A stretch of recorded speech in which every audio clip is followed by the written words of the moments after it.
Hola chicos, muy buenos días.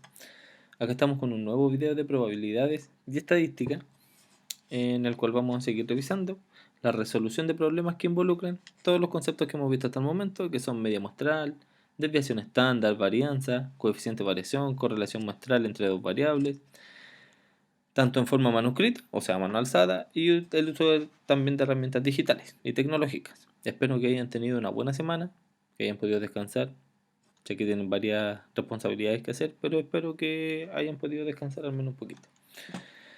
Para llegar llenos de energía y seguir trabajando, esta vez utilizando la aplicación MySchool, que se ha ampliado su espectro para poder sostener una buena plataforma de e-learning, en la cual ustedes van a poder enviar sus tareas, nos va a entregar a nosotros estadísticas. De hecho, podemos ir trabajando con la misma plataforma y viendo las estadísticas de las notas que arroja en cuanto al porcentaje de asistencia.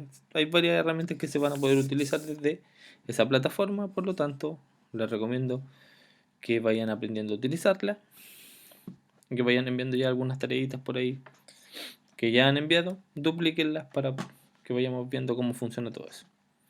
Les recuerdo que esta es la clase correspondiente al martes 28 de julio de la semana 17. A ratito ustedes saben que me saco como ahora para no interferir con la presentación. Ya, habíamos quedado en que estaban analizando gráficos. A modo de inicio, a partir de los datos ya de la actividad, de la última actividad que realizaron en estadística, ¿ya?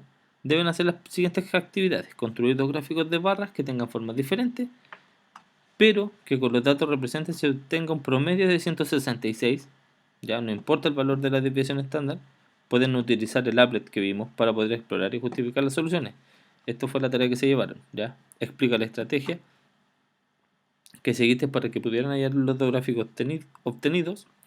Deben utilizar el applet para construir dos gráficos diferentes, el primero con una desviación estándar menor a 3 y el segundo con una desviación estándar mayor que 8. Deben justificar por qué los gráficos construidos cumplen con estas condiciones. ¿Ya? Uno que tenga una desviación estándar, poco desviación, y otra que tenga una gran desviación. Si en un gráfico se consideran simultáneamente tanto la media muestral y la desviación estándar muestral, ¿cómo debiese ser la distribución de sus datos para que la media sea muy representativa de los datos de la muestra? Por lo tanto, deben justificar su respuesta. Deben buscar en la prensa o en algún sitio web que reporte estadísticas con gráficos, alguna situación que interese, y en base a ella, indagar si la media es muy representativa o poco representativa en este caso. Como les dije hace poquito, había aparecido una estadística de los sueldos de los chilenos en promedio. ¿Ya? Claramente era una media no representativa debido a que el promedio era como 800.000 pesos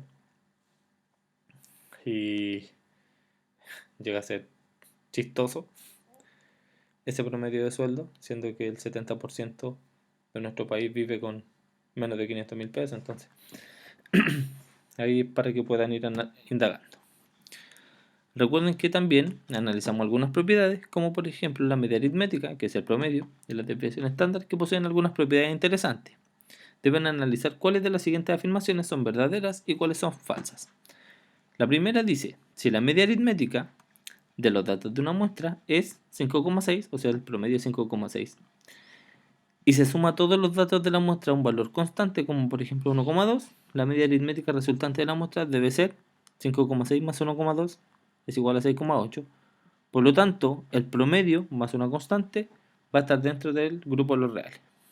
¿Es verdad esto?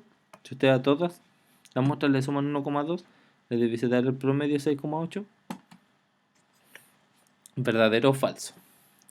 Si la media aritmética de los datos de la muestra tiene un promedio de 4,3 y se multiplican todos los datos de la misma muestra por un valor constante, como por ejemplo 2, la media aritmética resultante de la muestra debería ser el doble. ¿Ya? ¿Es verdad o no es verdad? Y por último, bueno, el tercero, dice: es cierto que el promedio, como dice acá, utiliza ejemplos numéricos para argumentar su veracidad. Esto es al cuadrado, ¿ya? Por si acaso. Que no aparece como un superíndice, sino que aparece como una multiplicación normal, ¿ya? Otra dice: si esa es la desviación estándar de una muestra y A pertenece a los reales, que es un valor cualquiera, ¿cuál o cuáles de las siguientes afirmaciones son verdaderas?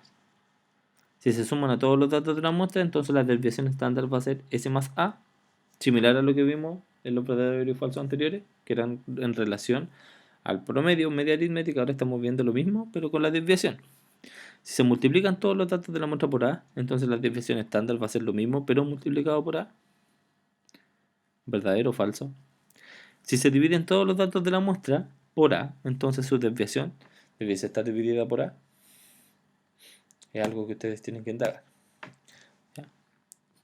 Deben describir las medidas de tendencia central más utilizadas, que ya las conocen. Por ejemplo, ¿qué entienden por promedio y media aritmética? ¿En qué caso se utiliza el promedio? Deben hacer un listado de notas de todo el año de la asignatura que más les guste, por ejemplo, y determinar la media aritmética de estas notas y comparen con su compañero. ¿En qué caso sirve la comparación? No sé, por ejemplo, que Marte haya tomado inmunología y Janina haya tomado lenguaje. ¿Ya? ¿Son representativas sus notas? No.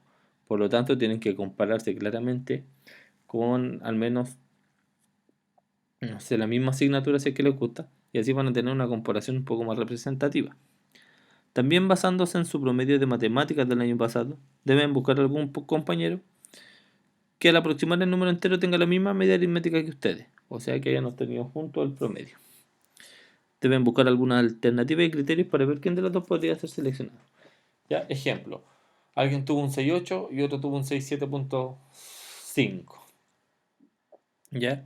En base a las notas ustedes pueden calcular la desviación estándar, quién estuvo más certero, quién estuvo más disperso, en base a la promedio de notas. Si tuvieran que elegir algún deportista por su esfuerzo y hay dos mejores con igual promedio en su rendimiento, ¿qué harían en ese caso? ¿A cuál dejarían? ¿Ya? Eso a modo de inicio. Y para el desarrollo tenemos otra actividad. Les dije que toda esta unidad iba a ser en base a solamente actividades, chicos. Solo actividades. Los conceptos, las bases, se dieron en la primera unidad. Por lo tanto, ahora solamente vamos a resolver y aplicar. A modo de la actividad 2, vamos a tener la media muestral y la media de la población en diferentes contextos. Para comenzar, se requiere resolver el problema de escoger aleatoriamente 5 bolas de billar de un total de 16. Acá tenemos 16 bolas. Deben escoger aleatoriamente 5 bolas. ¿Cómo pueden ustedes evaluar algunas formas para poder escoger de manera azarosa 5 bolas de billar? ¿Ya? En este caso no se opera directamente con las bolas concretas de billar, sino que con los datos en el papel, como por ejemplo aparece el color y la masa asociada de cada una de las bolas. ¿Qué tienen que hacer primero? Deben seleccionar el color de 5 bolas de billar, posicionando la punta del lápiz sobre el recuadro de manera aleatoria. Tenemos el blanco, cuánto pesa el blanco, cuánto pesa el amarillo, el azul, y así sucesivamente. Por lo tanto, ustedes van a tomar el lápiz y van a empezar a mover y van a decir, aquí paré. Por lo tanto, la primera es 4, que pesa 160 gramos. Entonces, eso es lo que tienen que ir haciendo. ¿Ya? Deben ir seleccionando aleatoriamente 5 bolas. Y deben registrar el color, el número y el peso. A partir de cómo se muestran los datos de las bolas de billar, deben responder lo siguiente. ¿Consideran que los métodos anteriores son efectivos para la aleatoriedad? Miren, acá dice, seleccionen el color de 5 bolas de billar posicionando la punta de un lápiz sobre el recuadro de manera aleatoria. Aquí dice, seleccionen ahora el color de 5 bolas de billar posicionando la punta de un lápiz sobre el siguiente recuadro de manera aleatoria. ¿Ya? Primero acá. Acá tenemos el color y tenemos la masa. Entonces hago llego acá, rojo con blanco, 160 gramos. Sigo, llego acá, amarillo con blanco y así sucesivamente. Primero lo van a hacer con esta tablita y después lo van a hacer con esta bolita de colores. Por lo tanto, deben argumentar si son aleatorias o si son métodos aleatorios efectivos. ¿Tienen alguna diferencia el uno con el otro? ¿Ya? En algún caso presenta algún sesgo. Sesgo quiere decir alguna diferencia. Deben argumentar su respuesta partiendo del hecho de que cada bola tenga la misma probabilidad de ser escogida. ¿Ya? Después deben argumentar si es posible proponer algún otro método más efectivo para asegurar la aleatoriedad. ¿Ya?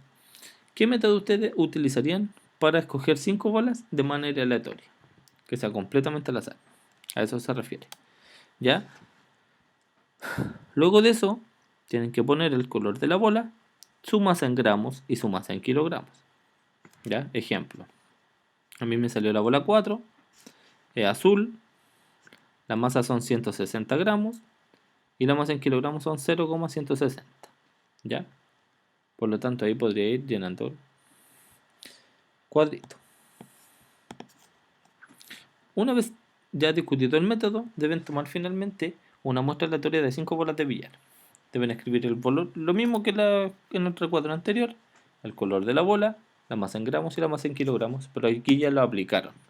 Por lo tanto, después van a completar el diagrama de puntos con las masas en kilogramos de las bolas de billar seleccionadas en el ejercicio anterior.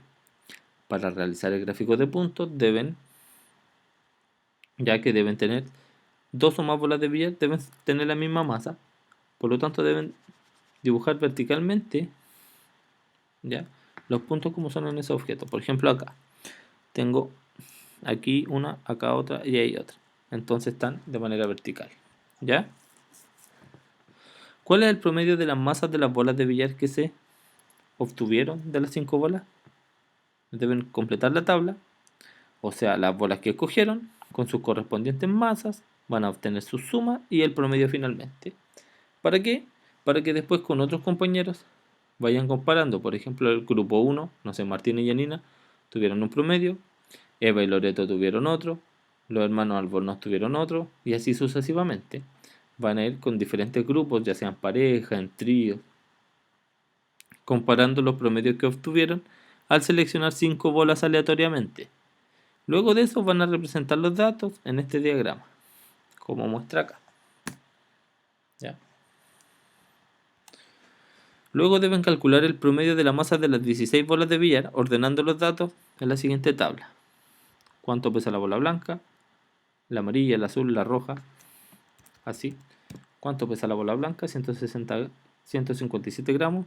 La amarilla, 160. La azul, 164. La roja. Así sucesivamente.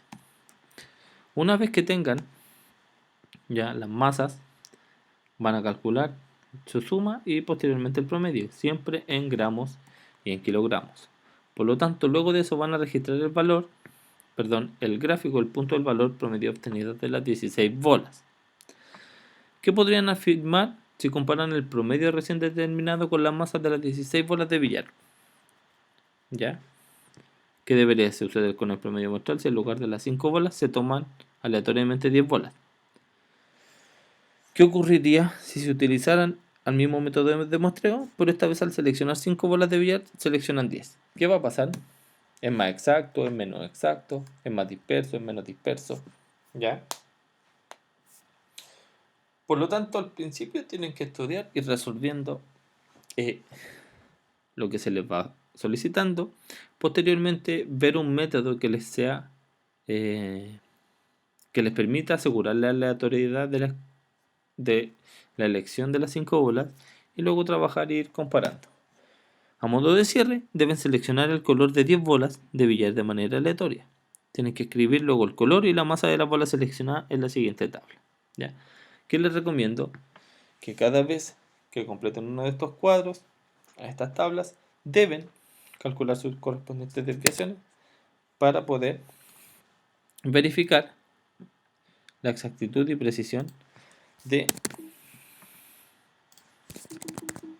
la exactitud y la precisión,